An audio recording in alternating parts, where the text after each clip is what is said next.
আপনি হয়তো ঘুমের ওষুধ খেয়ে আরাম করে ঘুমোচ্ছেন, কিন্তু আপনার মস্তিষ্কের ভেতর শুরু হচ্ছে এক নীরব ধ্বংস। ঘুম আমাদের শরীর ও মস্তিষ্কের জন্য অপরিহার্য এক জৈব প্রক্রিয়া।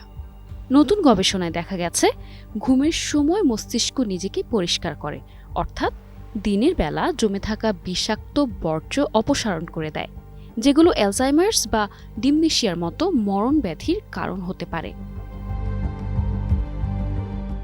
তবে উদ্বেগের বিষয় হলো, প্রচলিত ঘুমের ওষুধ হয়তো এই প্রাকৃতিক ব্রেন ওয়াশিং প্রক্রিয়াকে বন্ধ করে দিতে পারে।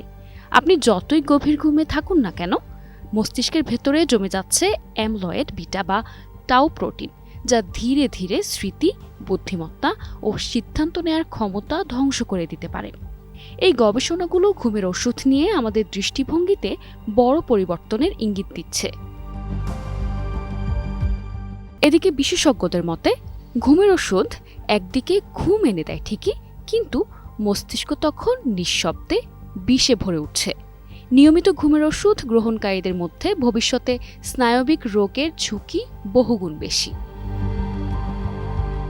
সাম্প্রতিক এক গবেষণায় দেখা গেছে, ঘুম চলাকালীন নির্দিষ্ট নিউরোট্রান্সমিটার যেমন নর এপিনেফ্রিন ক্ষণিক জাগরণ তৈরি করে রক্তনালী সংকুচিত করে।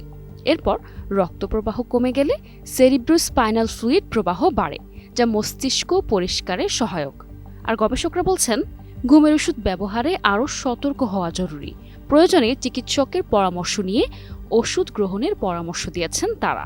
তাই ঘুমের ওষুধ খেয়ে ঘুম এলেও নিঃশব্দে জেগে থাকে বিপদ, মস্তিষ্কের অন্ধকারে জমে ওঠে বিষ। তাই ওষুধে নয়, প্রাকৃতিক ঘুমে আছে মস্তিষ্ক বাঁচানোর শেষ নিঃশ্বাস।